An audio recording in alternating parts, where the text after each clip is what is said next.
There's a Brian, but I don't know which Brian. Yeah. Brian DeWan. I would love it for Brian DeWan, but we don't know.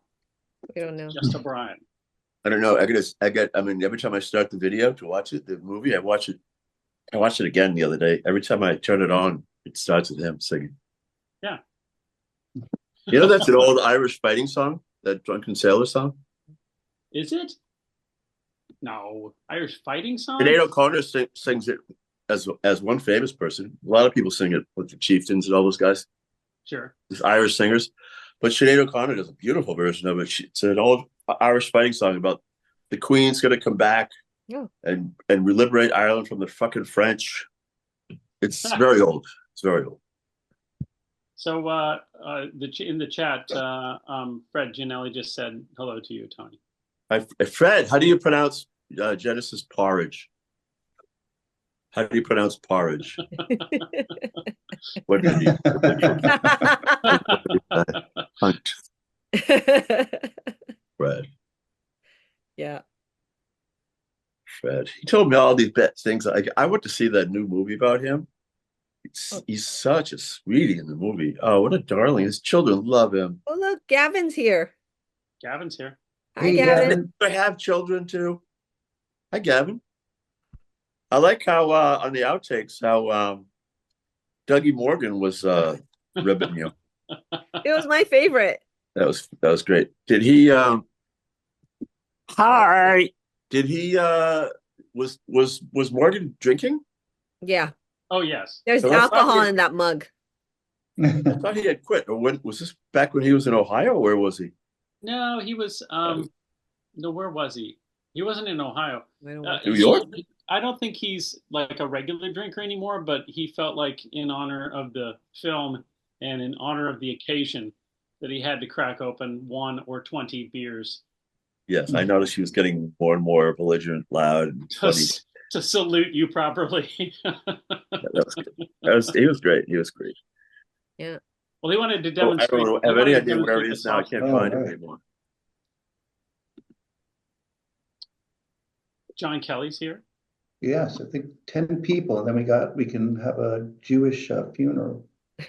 Good. Excellent. Sam is wondering why his video image is not showing up. Sorry, everybody is Right not button. going. Yeah, nobody's going to be able to. He thinks he's going to be on TV. No one's Oh, going to be we'll able do that to at the be end. on. Oh yeah, Sam, your video is not showing up. Otherwise, it would just be. Okay, I'm gonna tell that everybody now. So to Okay. maintain Open. some semblance of a proper Q&A, we're gonna take the questions through the chat. So until the very end, when everything devolves into absolute chaos, in which case, Yeah. edit. I think you might have cancer, Tony. It looks like you have a melanoma there. Oh my God, Tony. Wow, connect the dots. Do we want to see Tony's melanoma? Tony, did you mute yourself? What? No, Oh, he's there still you on. are. Okay. Right here. But we should let everybody know that they're being recorded, even though they can't speak or be seen.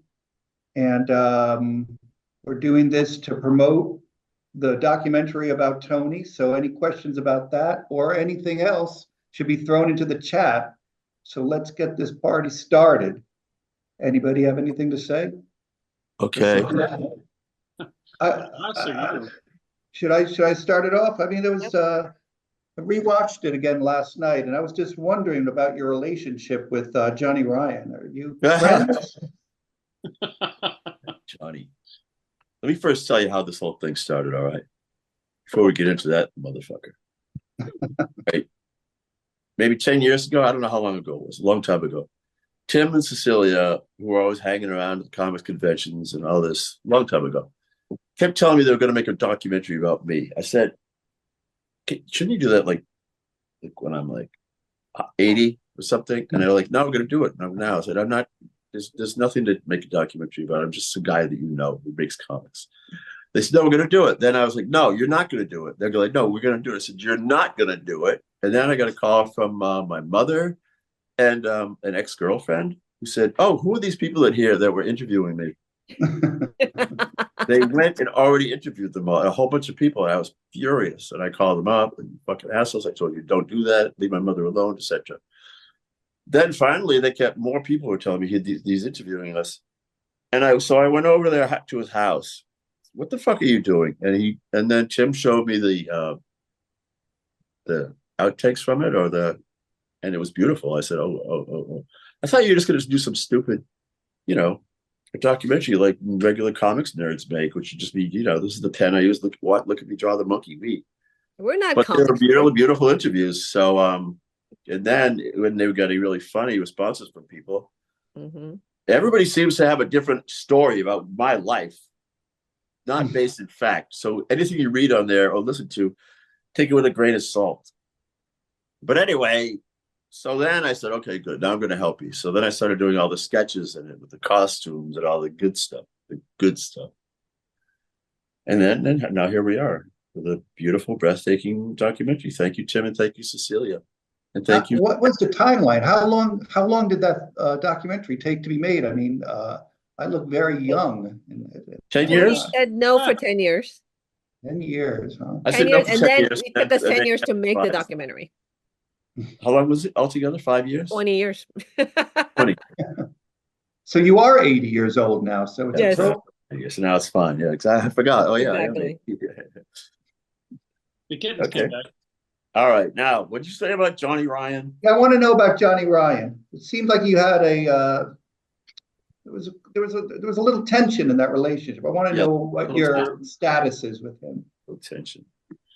So yeah, every time I run into Johnny anywhere, he'd sit there and he'd say like, "So how's the drinking, Tony?" I'm like in front of a bunch of people, like at conventions or dinners and shit. Nice ass, Tim. And I was like, and he's like, "How do your kids feel about you drinking like that?" I'm like, Johnny, shut the fuck up. And then we decided he was going to do an interview of me at his house for the film. So I went over there. I said, one thing you're not going to talk about is my parents. First question, so your mother is like, she started talking all these fucking, anybody who's seen the video knows, the film knows, there's a lot in there about my mother and father and their lives. And so I said, what? And he goes, your mother was a swinger. I said, Johnny, I'm not going to talk about my mommy and her sex life. I can't talk about my mommy fucking. And I stormed out and I slammed the door. And then I realized, oh shit, there's a lot of stuff. And then I saw it in the film. There's a lot of stuff, right?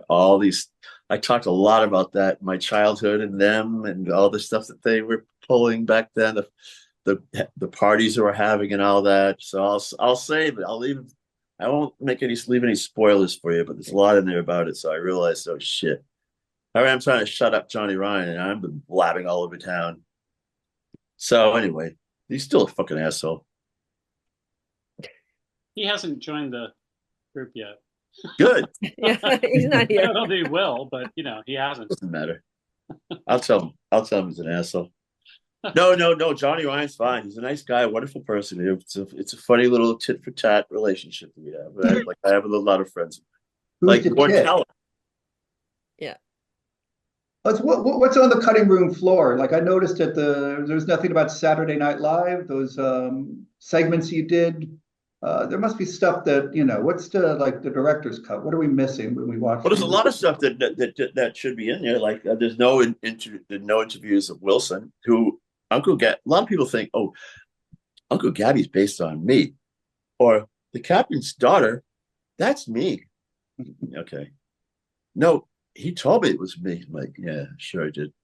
And then, you know what I mean? There's all that, but like Wilson, for instance, the Uncle Gabby's definitely based on Wilson, but I guess we couldn't get an interview of him, or He watched the movie though. I told him to. Yeah, he was in Costa Rica, I think. He was in New Orleans when we were. What happened to Dave Beans? Dave Beans never got an interview. Yeah, what happened to Dave? We couldn't find him. He couldn't find him. Yeah. Well, he's dead. You He was alive back then. Yeah. Yeah. What about like Kevin and Screw and all that? Enzo not in it. What? There was Kevin no said. Kevin Hine, and there was Kevin no said Screw no. magazine. Kevin said no. Kevin What said was no. that? Kevin said no. Yeah, I talked to Kevin. A lot of people in New I York. I have You more and I knew respect each for other him from the now. New York days. There's a lot of people from New York days that Tim and Cecilia don't know at all, so they couldn't figure out who to No, I interview. contacted Kevin Hine. Yeah, he said Yes, no. that's Did he good. give you a reason? What was the reason for the Oh, no? I don't remember. Whatever. Long time And ago. anyway, don't say his name. Who? So, but anyway, the SNL stuff, I don't know why that's not in there because I did animations from, I think it was like 1999 or 98 when I got a call from Adam McKay at SNL. And he said he wanted to do cartoons. I said, of a drunken bird. All right. I couldn't believe it. So I went in and then they're like saying, okay. And then I heard that there was like 4 or 5 different cartoons that they were making. And I was thinking, they're not all going to get on TV. So I better like make sure mine does. So I said, Adam, I knew that Adam McKay had a really funny voice, but he was not very on TV very much or any movies. Can you do the voice of Uncle Gabby? He's like, sure. So he did. It's brilliant. And I got on TV.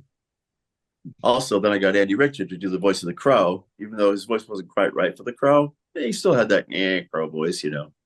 But he was brilliant. And then I got his wife on there. So then I'm like, okay, Andy Richter he's at NBC. His wife is in the voices, and my wife is in the voices. So then they're like, okay, now we have to put it on TV. Adam Kay, Andy Richter, you know, these big shots. So, you know. You didn't do any voices. And guess what? They didn't put any of the other cartoons on except mine. And guess what? They did 6 cartoons, and they only played mine twice at like 1:30 in the morning. So You were like you talk about SNL all you want. Nobody remembers it. I thought, I'm on SNL. This is great. I'm going to buy a house in the Hudson River. This will be great. My career has begun. But that's next. That's interesting. Somebody's causing havoc with our Zoom. Do you see it? Yes, I was going to ask you about that. We have somebody who has a question about a toilet, wants to know something about. They're just being an asshole. That's all. Okay. Well, that's what toilets are for. It is from whoever's the iPhone, so I have to kill them. What's the question? What? No, let me. Well, what's the name? What's the name? I don't know. We don't know. iPhone is what it's called, so I just blocked Hey, Tony. Yeah. Who besides me, who did you really hate in that documentary? What they said and, what bothered you, got under your skin? Nobody. Nobody? Oh. Johnny Ryan's a douche, but, it doesn't matter because he said, people get nervous, right? And then they because there's a camera on them. Most people, especially comics nerds, there's a camera on you and you don't know what to say. So, you go, hey, I'll be Don Rickles. Oh. And you try to be a wise guy and there were a lot of people like, what's his name? Who is it? The designer, the book designer. What's his name? Chip Kidd. Yeah, he was doing a lot of shtick, but it wasn't really landing all the time, I don't think. Huh? It was better when people were just kind of being, just talking and being honest, I thought. Yeah, no, Chip Kidd's wonderful. He designed all my Mackey's books. Yeah, and, you can say whatever. Yeah. Every time there'd be a joke like the joke you gave me, Peter, where the monkey says, "I'm not. Are you gay, Uncle Gabby?" He says, "I'm not gay, but my hiney is." Now he takes that one and he put that on the front of the book. No, God bless him. Like when he gets his teeth, Uncle Gabby gets his teeth fixed, and he smiles. He goes, "Oh, look at that! These teeth are terrific. They look spectacular." He goes, "Oh no, you put in the gay one." He takes that one, puts it up. All the gay jokes he put up in clips throughout the book. What about It's wonderful. Those interludes? He did those books because he loves the comics, because he's an intelligent person. He's got good taste. Yeah. But what about those interludes? So it's they kind of reminded me of The Song Remains the Same, that Led Zeppelin concert footage, where they all of a sudden, leave the concert and they have these Robert Plant on a horse or something. What the hell was going on with all those interludes you had in the film? Jeez. Oh, the sketches. Yeah. What do you want to call it? What do you call those, Tim? Sketches? The Herzog moments? Little things I did with costumes. Yeah, because when I saw the videos being made, I thought, it's going to be just like interview. I better put some funny shit in there. So I put on my, admiral's outfit on and my Genghis Khan outfit, and I ran around and had some adventures. I had a pistol my father had when we used to do reenactments when I was a kid. Revolutionary War. So my brother found a his pistol, his flintlock pistol. So, and then I got it to work, and then so I had to get it in the film somehow. So the only way to do that was to get oh no, my tripod's getting funky. So the only way to do that was, do some sketches where I had to shoot it around a little. I love that thing. You know what? It fits perfectly. I mean, if you put a real musket ball in there, it'll blast through the side of a truck. It's this big gun. It's a 50 caliber gun. But if you put a marble in it, a marble is lightweight, so you can't even go through a little piece of plywood with it. You scared the I hell out of down in the backyard. I wasn't afraid of it going through fences. What? you scared the hell out of Helena with that Yeah. flintlock or whatever. Yeah. That's the flintlock. Yeah, that's it. Yeah. She did. But I didn't put it. Of course, I didn't put any marbles in at that point. So the interludes were just, well, I mean, they were like, I thought the best part of the movie. They were just, they were fantastic. I'd like to see a whole film about that. Did you just improvise them, or Yes. what was the deal with those? Yeah, we did kind of improvise them. Yeah. Some part of it, we went to Western costume with Tony, and Yeah. we just kind of picked out something we thought might be. The stuff on the ship. Yeah. Yeah, Yeah, that was that's fun to great. do. And we'd heard about that ship being available, and we always wanted Tony on a ship somehow. What ship was that? Where was it? It's called the X.E. Johnson. Mhm. EXY. Beautiful, beautiful old schooner. One of the only ones you can find in Southern California, but it's really beautifully preserved. Yeah, so that's it. It's just called X.E. Johnson, and it's That dog was so good. That dog was like the best actor. great. And it's just I it's docked down I there. barked at it, and it got up and looked at me and kind of like walked away sadly. Perfect. And if you watch the way those old pieces are cut into the film, they're cut in at very specific moments, and they actually have, they have some relevance to the other stuff that's going on in the film. They hit at certain points in essentially the story of Tony's life, right? They have certain Right. points where they kind of make kind of sum something up more visually and more kind of, about pictures and action and kind of feeling than they do about, telling a story outright or having, words connected to it or anything. But there are very specific points, that they're all connected there. So that was fun to just go shoot kind of whatever. And then later in the editing room, figure out where they were going to go and how they would comment on the rest of the material.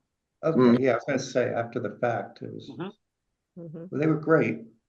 What about Marion's bicycle, Tony? Can you give me any background? Yeah. What about it? What, That's a music what is video it? we did. It was from it's a song I wrote when I was living in Berlin. That's another thing. It's not very much Yeah, there's no, like, what about the What's up? Negro problem? Well, what's his name? What'd you Your say, friend. Pete?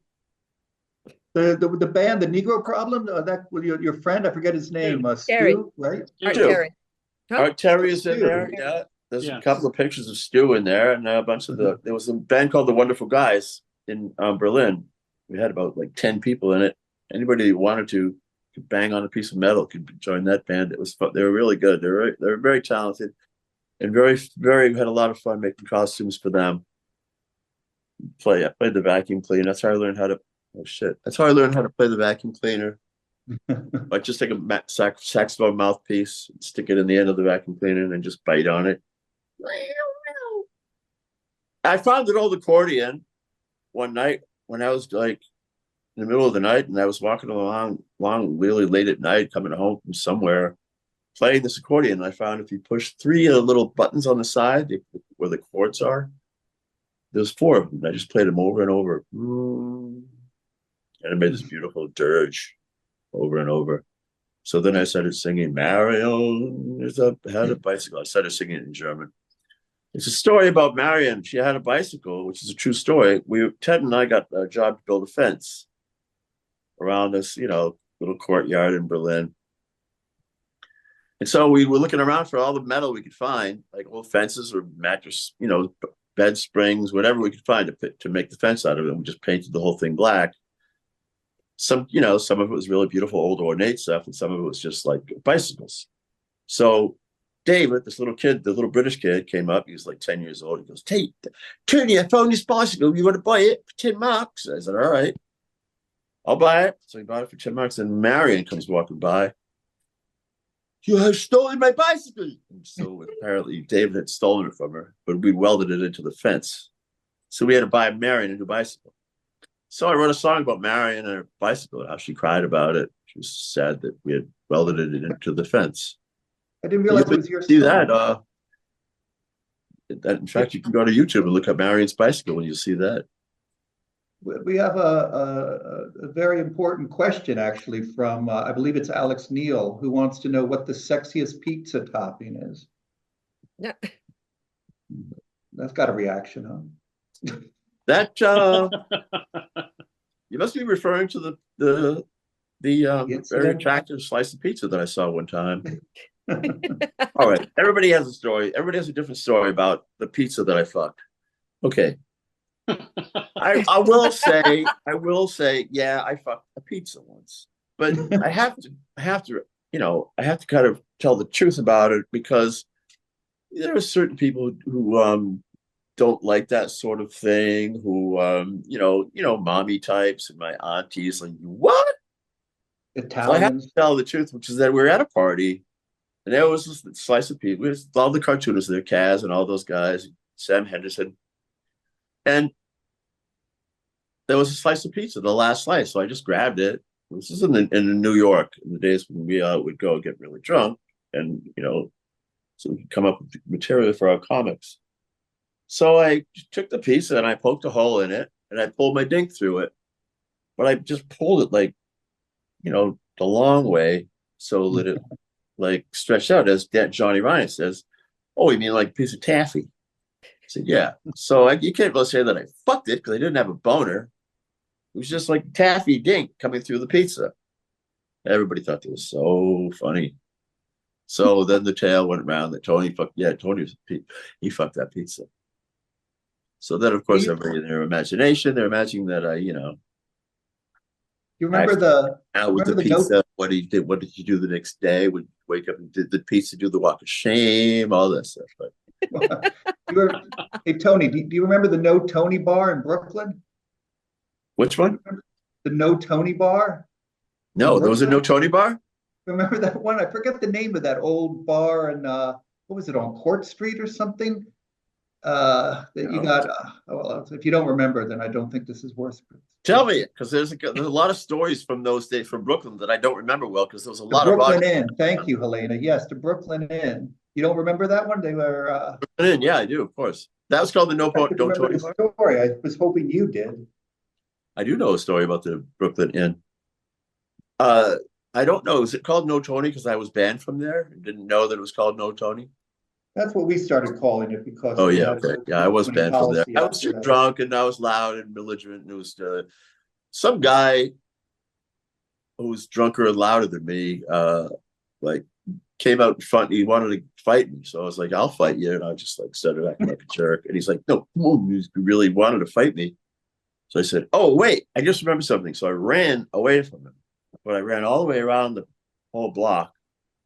Then I ran up behind him where he was arguing, and Spike was there and Helena. They're like, "Come on, man, calm down. You're just drunk." But I ran up behind him, and then I just punched him in the head. And I won the fight. He fell down and I ran away. So I wouldn't call it a sucker punch, because I did warn him that I was going to punch him.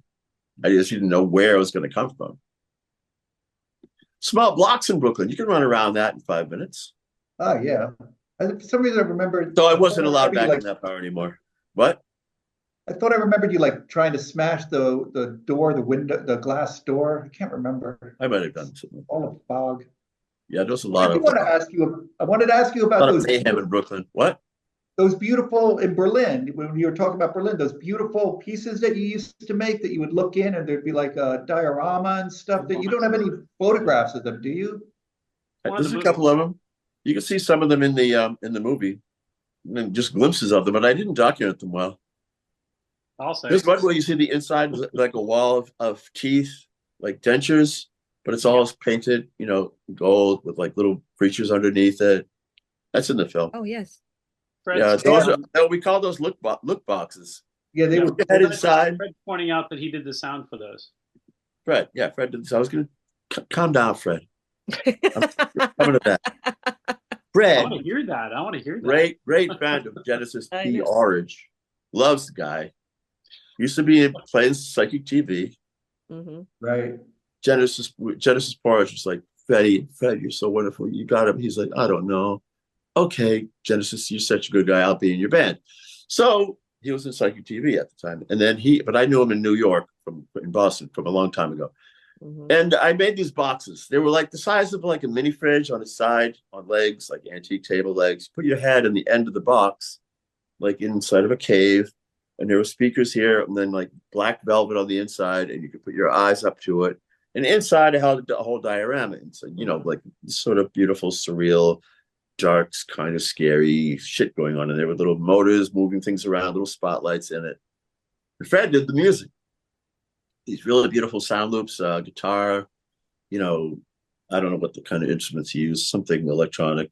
Drones, he says. Drones. What? Drones. Drones. Drones. There's like Yeah, drone electronics. Yeah. Yeah, that's it. And they were, and so he would send me cassettes. So then when I was in Berlin, he sent me some more of them. And every time I'd make a painting, even if it was a look box, even if it was just a painting, I'd put speakers in the painting, embedded in the painting with the cassette player behind it, so you could, when you got close to the painting, you could hear it. What happened to those things? Very beautiful. What? Are they gone? Are they just like lost in Berlin somewhere? Does anybody have them? All my art is long lost, especially that was in the 80s. Was it 80s? Yeah. The Berlin there's one last Berlin painting that I know about. And my friend Rudy is going to go see it. He's at a party right now at the squat that I used to live in, and he said he's going to go like on Tuesday to go get that painting from Marlene, who has it. Donnie has it, of the famous couple, Donnie and Marlene. But anyway, she bought the painting one time because I had to get the fuck out of Berlin. I had to skip town. So I said, what am I going to do? You want to buy any of these paintings? She gave me 400 marks for one of the paintings. I don't know what happened to the other three. And beautiful, big, like, one square yard paintings, 1 square meter with speakers inside them. Anyway, she got one, but it's in a basement somewhere. He's going to go pull it out, fix it up. Did you have any? I don't have any photographs of it. I have no, because we didn't have cameras in those days. Yeah, It hadn't been invented yet. Aren't Do I you have making what? boxes now, Peter? I mean, Tony, aren't you making some boxes now? Yeah, they're in the garage right now, behind me. I was going to pay one today, but I had to come and talk to you fuckheads. you're a fine artist now, Tony. Yeah, I am a fine artist. Back to painting. It's been a long time. Mm-hmm. I'm living here with the delightful Kathy Hayes, my old sweetheart from Mass Art, Boston, back in 1979. So We went her way to England. I went my way to Berlin. we got sorry, Tony. We have 40 years later, here we are. We have a few more questions from Alex. What? We have a few Talk more about Kathy questions Hayes. from Alex. He's I'm talking about Kathy Hayes, the delightful Kathy Hayes. So we have a few more questions from Alex and from Sam. Alex is exposed to the fact that he has not seen the movie because he wants to know the origin of your name. So if you want to go into that, or you can just tell him to spend the $10 and see the movie and learn that way. It's an old. My family comes from on my grandmother's side. She's French. She was French. She's not French anymore. Now she's a skeleton. But she was French, and her mother was last name Millionaire. It's a French name, Millionaire. It means it's a very old name. It means someone. It's from like the medieval times. A person who owns 1,000 serfs. So she was like, what do you call somebody who owns or like rules over serfs? Before before the French kingdom was formed, there like little fiefdoms. And my great grandfather So a millionaire means a person who owns 1,000. If you only had 100 serfs, you wouldn't be called. But there you go. That's my story. I'm sticking to it. What?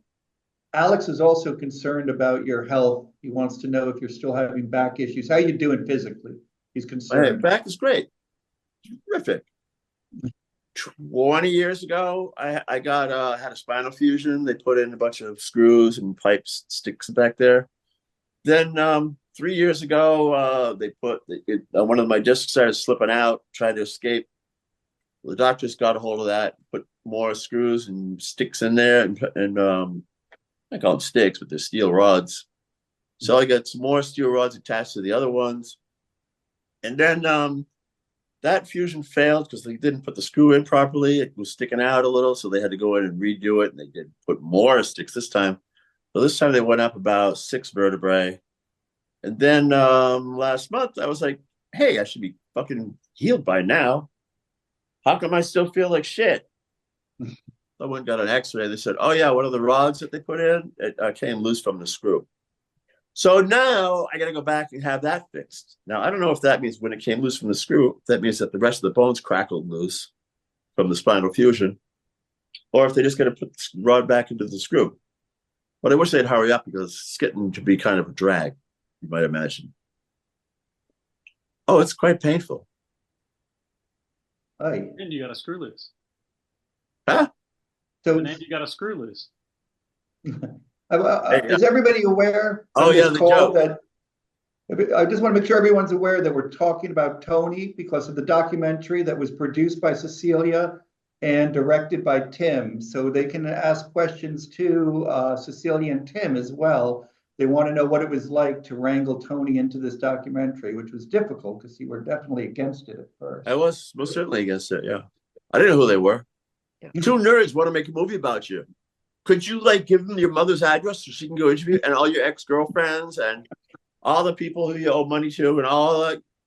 Speaking of which, people that I owe money to, that I owe drawings to, I had some back problems, so be patient. Let's go back to Tim and Cecilia. So I don't know who the hell they were. So go ahead, ask them some questions. Well, Gavin wants to know the first time that you met Tony, if you guys have any, it was directed to you, Cecilia, but Tim can answer as well. I think I just remember him coming over to my house and he's like, do you want to, I don't know why he was over at my house because he was friends with our friend Brian. And he's like, you got to meet Tony. And Brian Dewan. Brian Dewan. And then he comes over and he opens his trunk, goes, do you want a fishing rod? So he has a trunk full of fishing rods. I just I don't, Yep. why did you have a trunk full of fishing rods? You were on your way to the nursery. You were going to buy a tree. And you or say, you come with me, get in the car. I need to buy a plant. plant. Me. Yeah. So I got in your me or car. Brian. No, Huh? you. No, you came to our house Yeah. and you had a trunk full of fishing rods. I don't know why. You gave me a fishing rod and then we went to the nursery and bought a plant. That was the Yep. first time I met you. I know why I had fishing rods. Why? Well, when I got married, I begged my wife, please give me girls. I don't want boys. I don't want boys because they're going to want to play football. They're going to want to punch me in the stomach. They want to play boxing. They want to play sports and, run around, chase balls. Give me girls, please. So she did. And then I thought, oh, I'm going to teach these girls how to fish. So I got some fishing rods and they said, we don't want to go fishing. What happens when you catch the fish? I'm like, I know, right? You got to pull it out of its mouth. Right? So we never went fishing. So I gave away the fishing rods. I just suddenly realized I'm not going to go fishing. The fish don't like it. And here you are, the fish is looking at you and you're pulling the hook out. Why? Why did you put a hook in my mouth? No, I'm not going to eat it. I'll go to the store, buy fish, I'm going to eat it. We actually have sorry, Tony, we have a question for Cecilia and Tim from Helena. She wants to know if it's easier or harder as a married couple for them to work together. Serious question. Tim, you answer. Boring questions. Let's be brutally honest. This is the part where I'm supposed to okay. start singing, right? Because they're asking boring questions. Right. Hey, presto, pots and pans. You guys, do you want to answer that, or is there No, we trouble don't in have any paradise? trouble Yeah, we don't have working any together. trouble. Yeah. No trouble? No. No. I'm the producer, so I'm the boss. So it's like, Well, it's interesting because we would generally go in for a setup. We were doing when we would go out east, we would sometimes have up to 4 interviews a day, which means 2 before lunch, 2 after lunch, or maybe 1 before and 3 after. There were quite a few interviews, and they weren't small interviews either. They were several hours long. Gavin, of course, knows all about that because poor Gavin was tasked with helping us carry the equipment all the way through New York City, up and down the staircases in New York with quite a bit of stuff. Those airy light kits are, suitcases, giant suitcases. Yeah, Helena says, I love Gavin. She sure does because Gavin's brilliant. Yeah. So we would get to the location and the three of us would just start in on, let's move this over here. Let's move this over here. Let's put him over here. Let's take this. So let's we'd move little things in the background. Our mantra was, every frame a masterpiece, right? We tried to make sure that every setup and every frame we had was sort of rigorously art directed, but we would all art direct it. So whatever was available, whatever was around, we would all be moving things. And I don't think we argued about it ever. Nope. I mean, I think we just kind of one person would do something like, oh yeah, that's good. Someone else would do something. Oh yeah, that's good.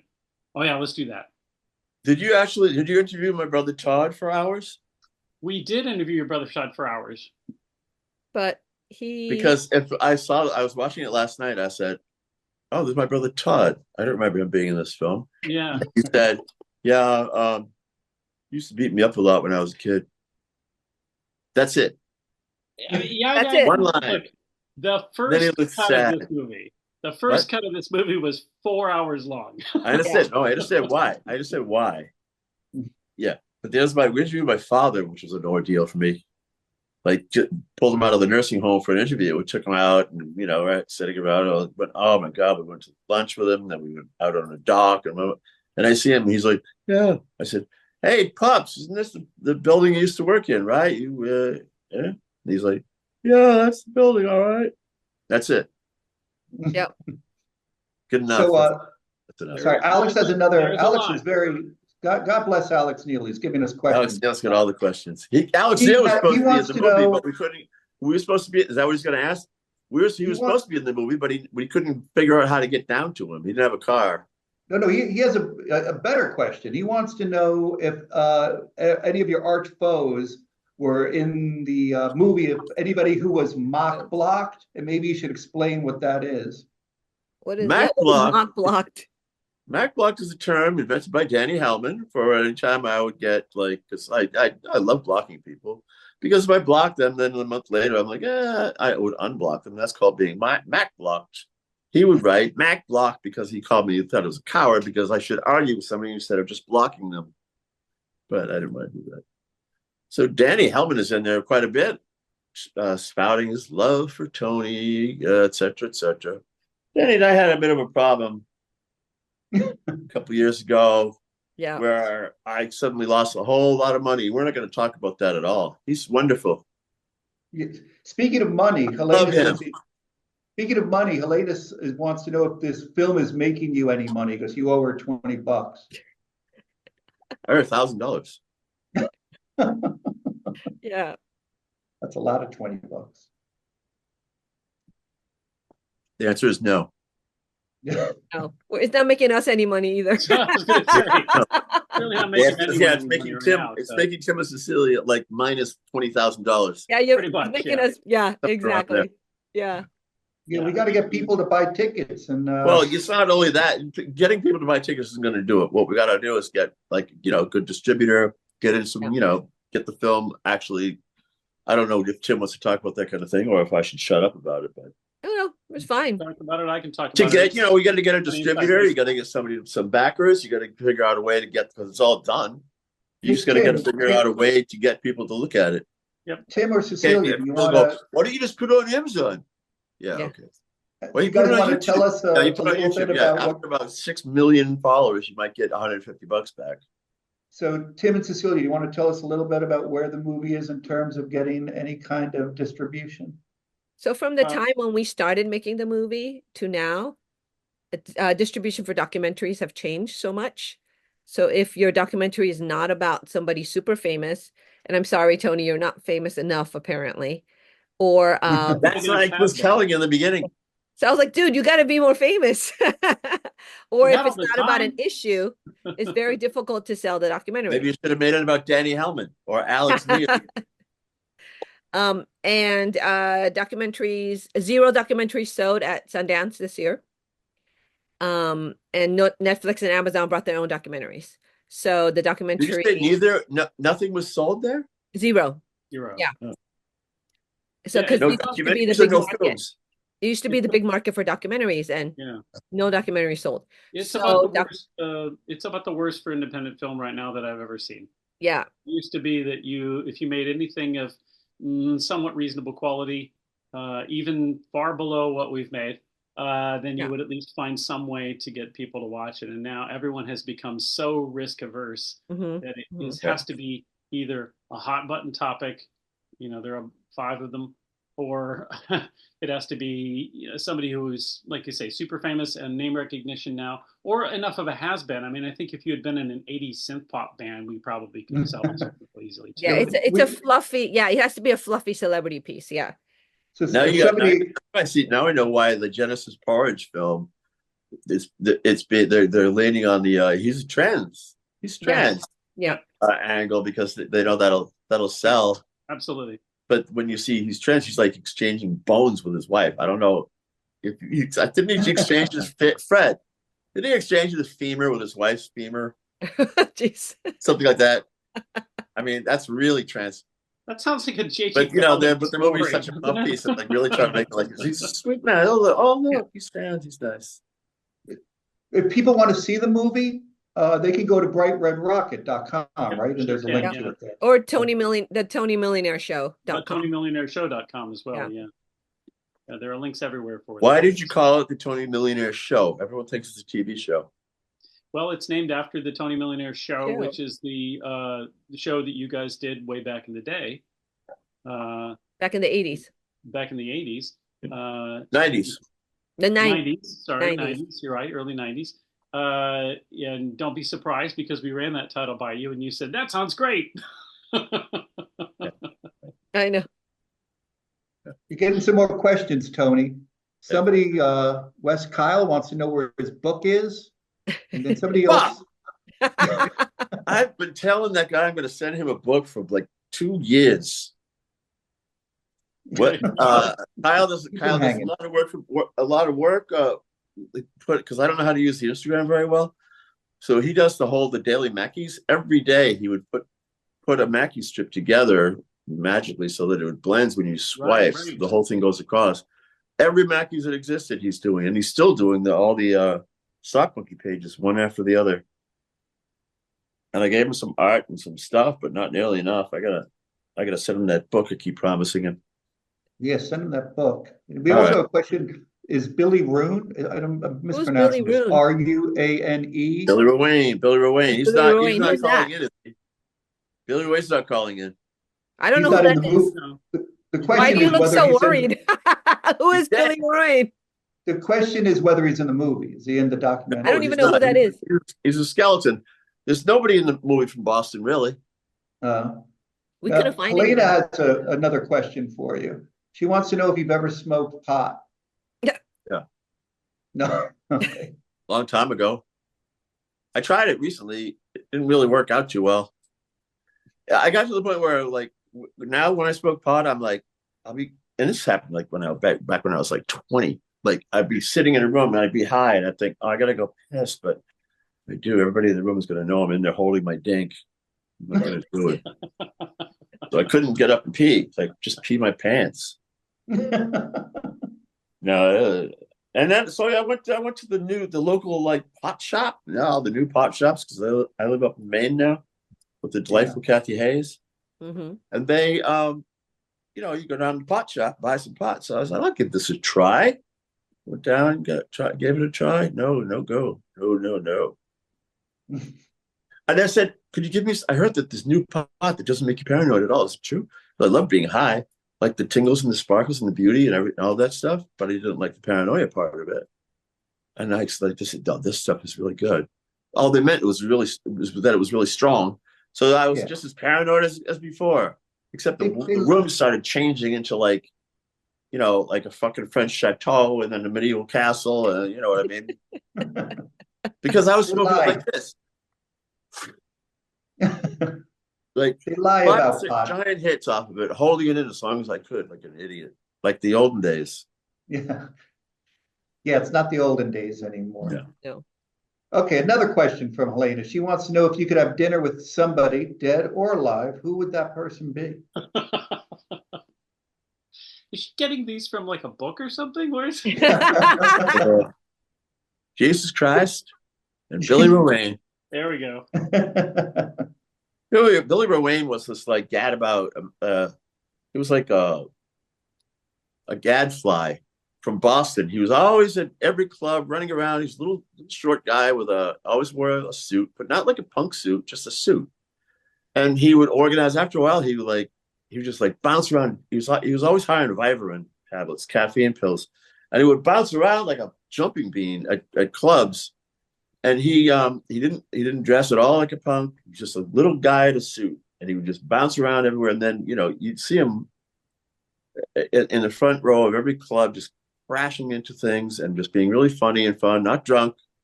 He liked beer, but it was mostly the Vivarin, the caffeine. And then he later on in the 90s, he started like booking gigs for everybody. He went to Harvard for like 12 years. You know, one of those guys, always going to Harvard. Somehow, I guess he must have been a trust fund kid or something, but he was like helping all the bands in Boston to like get shows around town. And if they didn't get paid, he'd pay them out of his pocket. And this wonderful guy. When he died, I guess might have been drugs. I don't know. Somebody once said he was the only guy to be admitted to McLean's. McLean's is a rehab center in Massachusetts for addiction to Vivarin. You remember Vivarin? Those? Oh yeah, I remember. Energy 5 Plus, but they were tablets, caffeine pills. But but they named a square in Cambridge after him. Supposedly, there's a documentary about him. But I can't find it. It's hard. You can't find it anywhere. I don't know if it's out yet. Like this. Who's asking about it? What's his name? Gianelli. Gianelli. I can't speak English. Gianelli. Gianelli. Thank you. Gianelli. Fred. So Alex Neal wants to know about Vice magazine. That's right. Oh, good. You can see these. And he wants to know when Billy Hazelnuts Volume 3 is coming out. Yeah, don't ask Gary Groth when that's coming out. Is he on this call? No. Huh? No, I didn't think so. He was invited. Let's put it this way: it's late. Yeah, a little. So do you have any good stories about working? I haven't been done. I just things come up. Sorry, there's like squirrels and chipmunks ripping the shit out of my bird feeder out there. So I keep looking out at them, but there's nothing I can do. They're just going to eat everything. They gnawed a hole in the side of it. Vice magazine. Yeah. I did get hired. There was a couple of cartoonists that got hired. I forget, Kupperman or somebody, some cartoonists to put their strip in Vice magazine every week. Paying like $500 a week. It was a month, I don't know. And I was very happy about that. And then this guy said he didn't like it. He said he didn't like comics about funny animals. What's so funny about talking funny animals? I hate all that shit. And it was a guy named what was his name? Gavin. The hell's that guy? Oh, the fucking guy from Vice, the big guy. Oh, that's right. No, big guy, little fucking short asshole. He was disparaged short people, but he was a short asshole.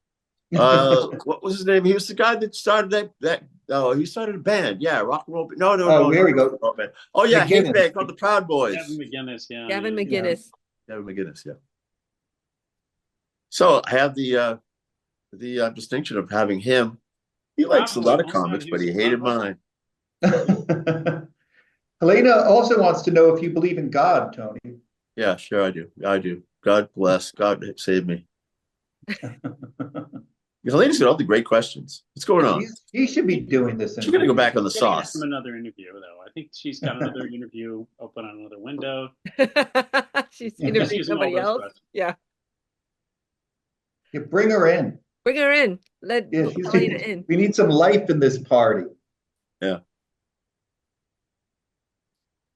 He has to. You remember your going away party in Brooklyn?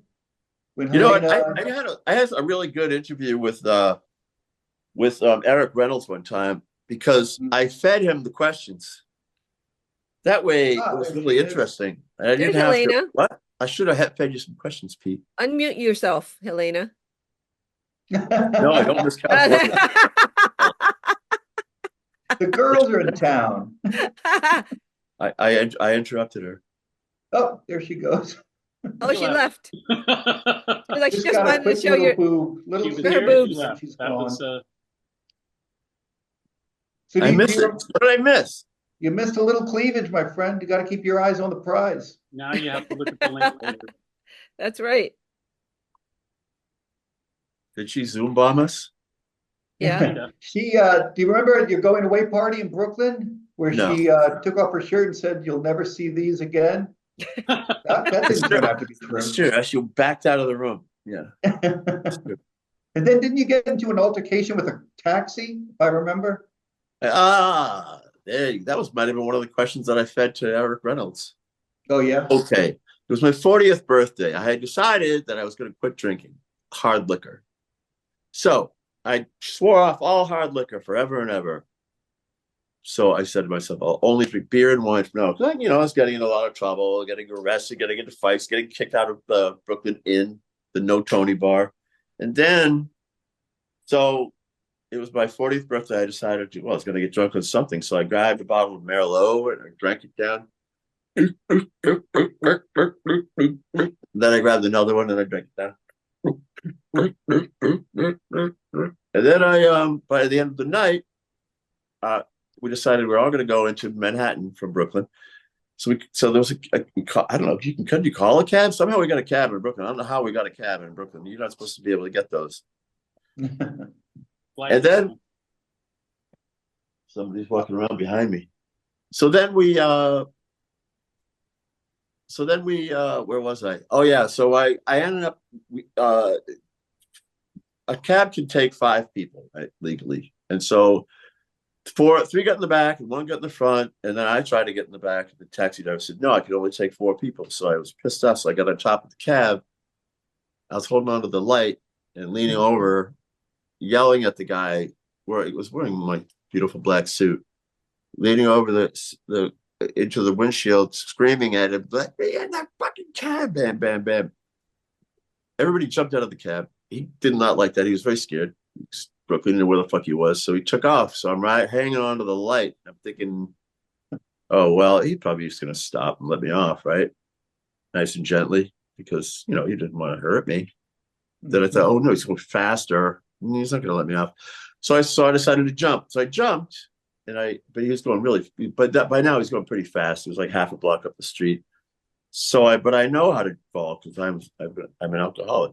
Alcoholics fall a lot, at least if you're drunk like me. So I know how to tuck your head down, put your arm out, roll your shoulder down. And I rolled, and then I tumbled, but I didn't hit a parking meter or a telephone pole, and miraculously I survived. So then I quit drinking altogether completely. Went down to Mexico with a couple of friends, couldn't drink anything the whole time I was there for a month. Well, a week. Came back, and as soon as the month was, I said, I'm going to quit hard liquor. And I said, fuck this. I'm only going to quit for a week. 1 month. 1 month. I said, 1 month. That's it. This will dry out. 1 month came by. Helena mentioned this the other day. And I immediately popped open a bottle of vodka and downed a pint of vodka. But I decided to stay in the house and just be drunk. But since then, I didn't drink any hard liquor. I only drank beer and some wine. But I don't drink anything anymore. It's too much. No. That's the end of the story. It just never really slam bang ending. You can stop in the beginning, in the middle of it, say tune in next week. That would have been a better story. Like just as I'm off the cab, right? Helena was there, wasn't she? I believe so. Yeah. No, I think I was there. I don't remember. Yeah, she You said there, I Peter? forgot about that, so she must have Yeah. been there. It was a good times. Good Yeah, it times. was a good time. Most of the time. Here we Oh, hey, have Alex has a very nerdy question now to ask you about art supplies, if there are any that are discontinued that you miss. And maybe maybe you can tell us what pencil you use when you're drawing. Yeah, he's like like long ones, like this with it. I heard, I don't know if this is true, but I heard that the cartoonists, like back in the 1900s, like the first newspaper cartoonists, they were they were like, we're just tradesmen, we're not artists. You used like toothpicks, dipped them into an inkwell and drew with that. I don't know if that's Toothpicks. true. I like Who to told you think it's that? true. I read it in like probably the Smithsonian, Yeah. that comic. Toothpicks. Why would you have to? Why would you have to? There were pens everywhere. Yes, they had invented Just the to pen. be, because they're like, we're not artists. What? This is what we do.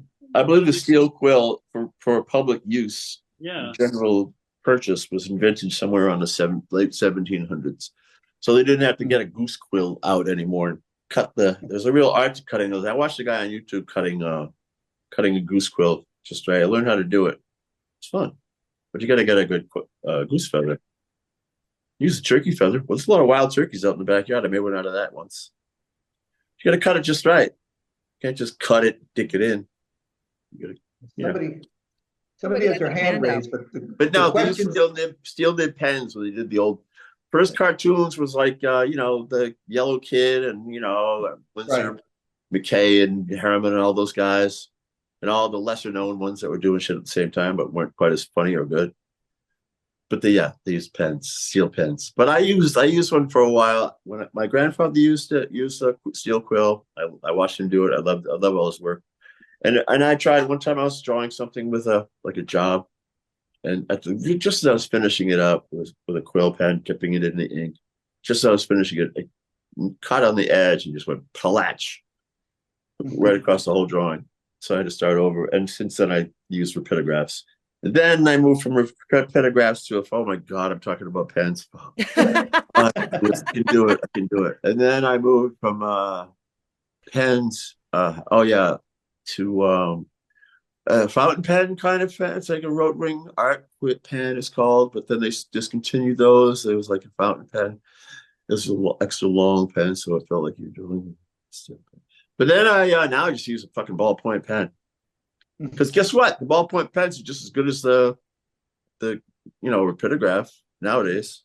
That's true. You're anti-brush though, right? You don't like using Not anti-brush. I just don't use it. Yeah. Kaz uses a brush. Kaz only uses a brush. Okay, Kaz doesn't draw his comics anymore because it's a fucking pussy. And all he wants to do is run chasing after the dollar, drawing his stupid sponge cartoons. Sponge cartoons. Tim, do you want to They let have the everyone balls to keep it up. What's that? Tim, do you want to let Paid everybody for in? drawing comics.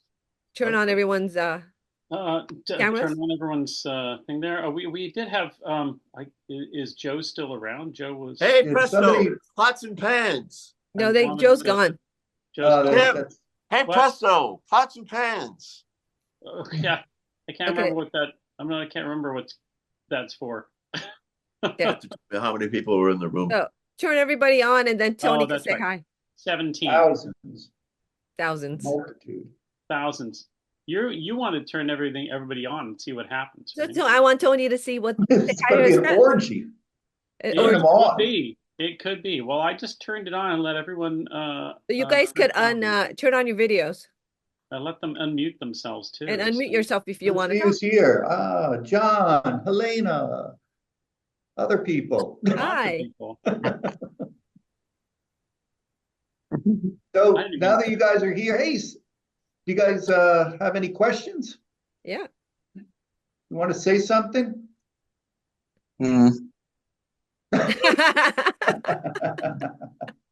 Alex wanted to know if you hooked up with anybody famous, Tony. Not cartoon famous, but really famous. What is it? 3 people here? Hey, Tony. There's 4. That's it. Haven't turned their cameras on, but I think everyone else. There's Sam. They're here. Hey. They're here. Hi, Sam. Hi. Hello. Tony, you muted yourself for some reason. Yeah. Now we can really get it. He's Yeah, gone. Tony Oh, there he muted is. himself. Yeah, it was an accident. There you You're go. allowed a chance to, Somebody's got a allowed a chance tattoo. to ask Tony something. Yeah. So somebody must have some impolite question to ask.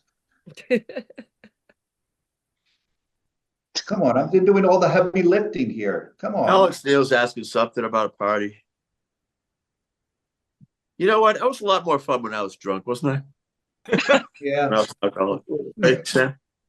Sammy, I remember the time we got you drunk for the first time. Sammy Henderson. When We I were was 15. living in Williamsburg. Here we go. We're living in Williamsburg, and Helena and Spike and I, and this is before. This is when Peter Landa was off doing better things, and it's a bunch of cartoonists. I don't know who was there, Kupperman, assholes like that. I love Kupperman. Anyway, and we took Sam out to a bar. We went out to a bar, and Sam came with us, and he was like a little kid. He was like 11. We took him out to this bar, and he was a little bit older than 11. But we bought a big pitcher of beer. We were drinking those little glasses, with a big pitcher, just pouring them around and getting more and more pitchers. And Sam had never had a beer before, so all of a sudden you're like, "Oh, Sammy, look!" He looked like he was like 22 or something. I don't know how old he was, but he was like flying around the room like it was an airplane. Like, whee! Like, so somebody had to carry him home. Do you remember First got this, drunk when I Sam? was 15. Yeah. Could you add anything to that story, Sam? Do you remember any color? Yeah, I was in high school when I first got drunk. So Yeah. Oh, okay. Well, first time drunk in Tony Brooklyn. can exaggerate a little bit with these stories. I guess so. Well, the thing is, Well, everything about Tony's we're all sitting around, exaggerated. now they're all sitting around sober. There's nobody interesting going to be. There's nobody going to have any interesting stories about because Well, when you're also, drunk, like Doug Morgan in that video was the Yeah. funniest, most hilarious guy there. Why? He was shit. asking Gavin Wynn if he got when he was Well, last got laid. So Dougie Morgan, and he was because he was shit faced. The thing is, you can exaggerate stories. You can, if the story's going nowhere, you can just like start making shit up because you don't care because you're drunk and you just like you want to tell these long stories. Now we're all just a bunch of fucking bored old people sitting around remembering the that's good old true. As Tony Soprano said, the worst game is remember when. The worst form of conversation is remember when. That's all we've been We doing. are. Isn't that sad Yeah. that I'm What being else are you on? gonna do? I will say this, despite the occasional property damage, Tony was a jovial drunk. Some people can get kind of mean when they drink, and Yeah. It's That's true. true. Yeah.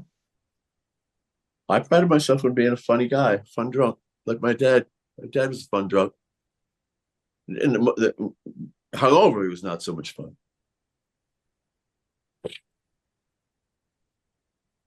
Yeah, it was Nothing Everybody- else? fucking Come on, quiet. All of people. a sudden, what? Yes.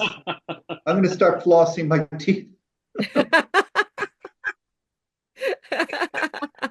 We may be boring, but at least most of us who are on here right now are still alive.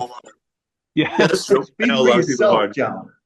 I know a lot of people are not alive. What are you doing, Pete? He's I'm flossing. John, you must have a question. You're a professional interviewer. Come on, you must have something to ask.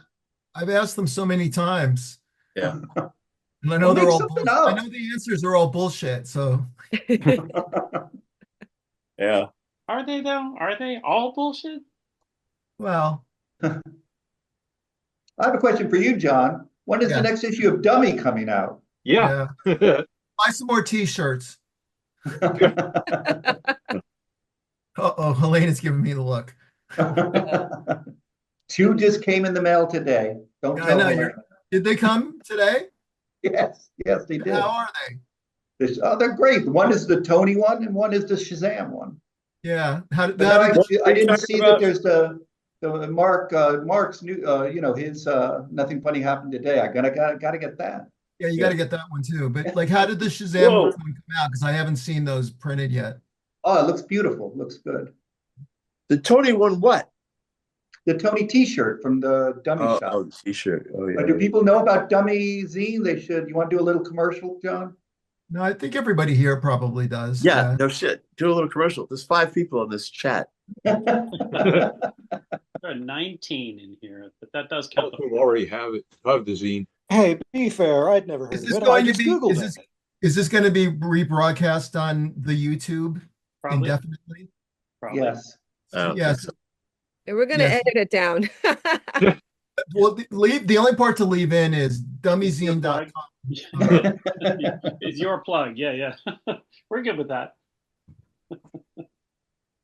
The next issue, I'm just finishing up a redesign of a redesign of a redesign. Yeah. Had some issues with that, and the Air Pirates story is a very difficult one and complicated to tell. And I That's the can't- story I would really love to read. Yeah, I know.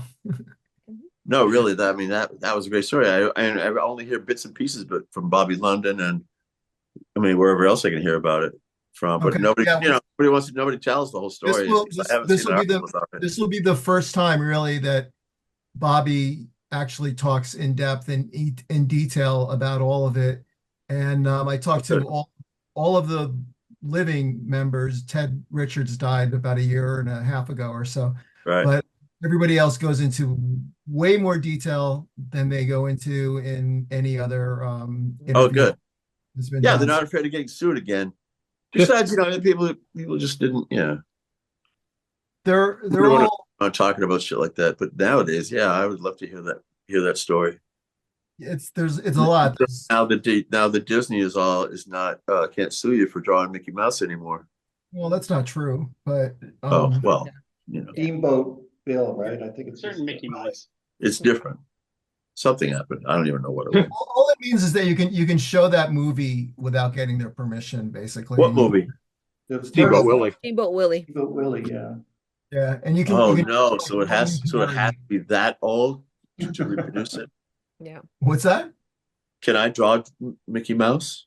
Yeah, That of course. version. You can. You can't do a series of comic books though with the characters in there and try to point it off as actual Disney work, which is what they Right. do. It has to be obviously parody or something. Yeah, well, that's the question, and it depends. What is parody and what is not parody is at the root of the whole issue. Mhm. So they claimed it was parody, but they did. Read their- Dummy and Oh find yeah, out. that's right. What's It was- that?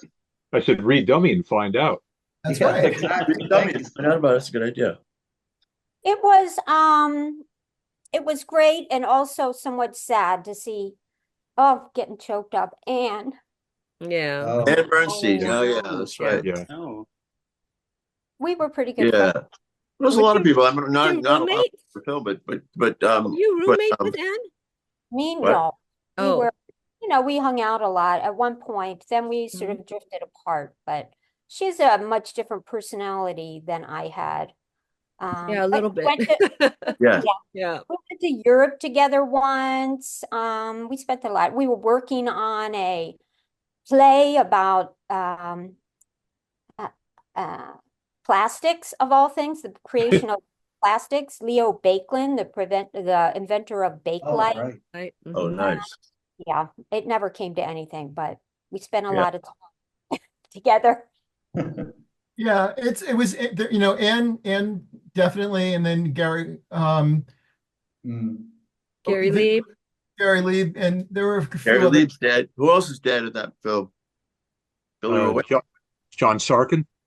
John John Sarkin. Sarkin. Yeah. Yeah. Oh, right. Yeah, John. Your dad. My Tony. father, yeah, but yeah, Yeah. we filmed him quick before he croaked.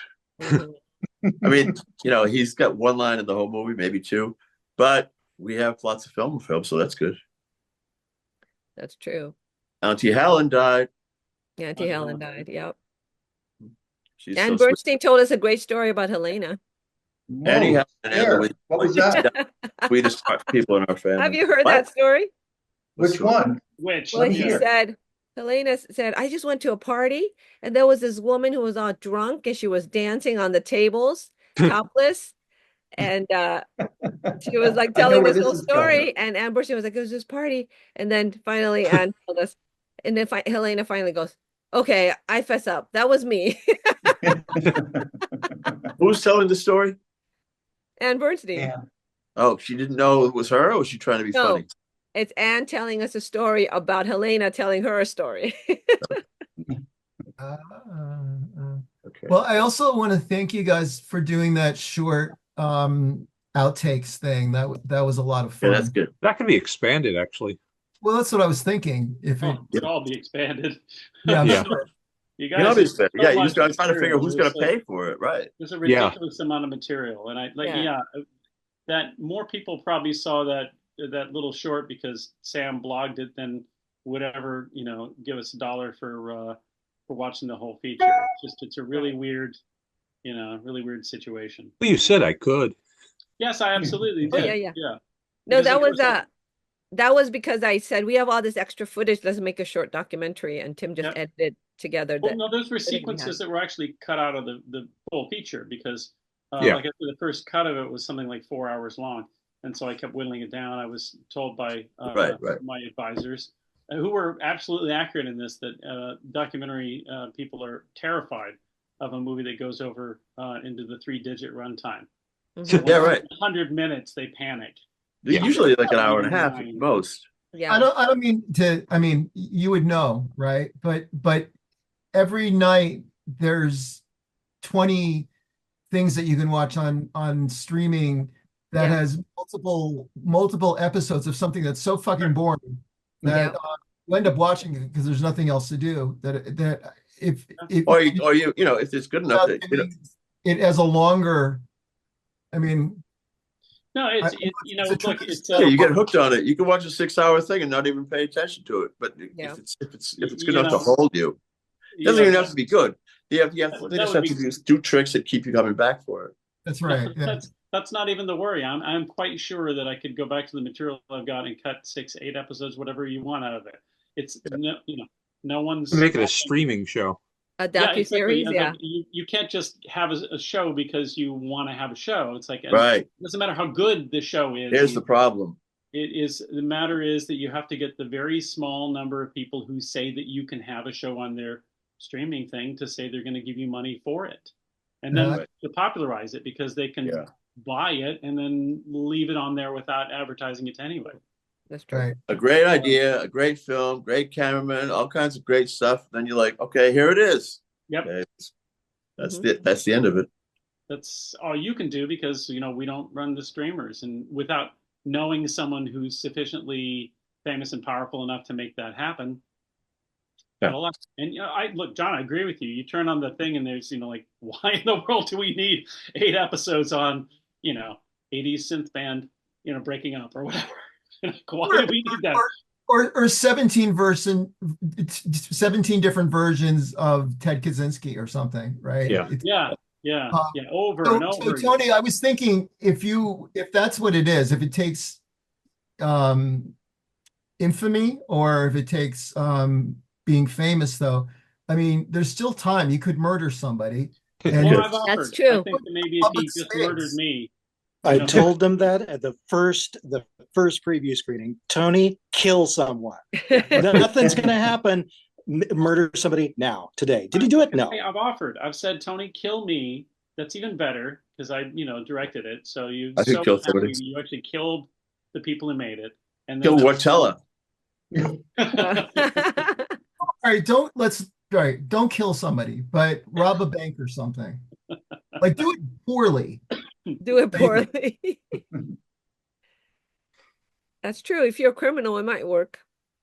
Yeah, robbing a bank isn't going to do it. You can shoot up a fucking school full of kids. It's still not going to make you famous. Don't do that.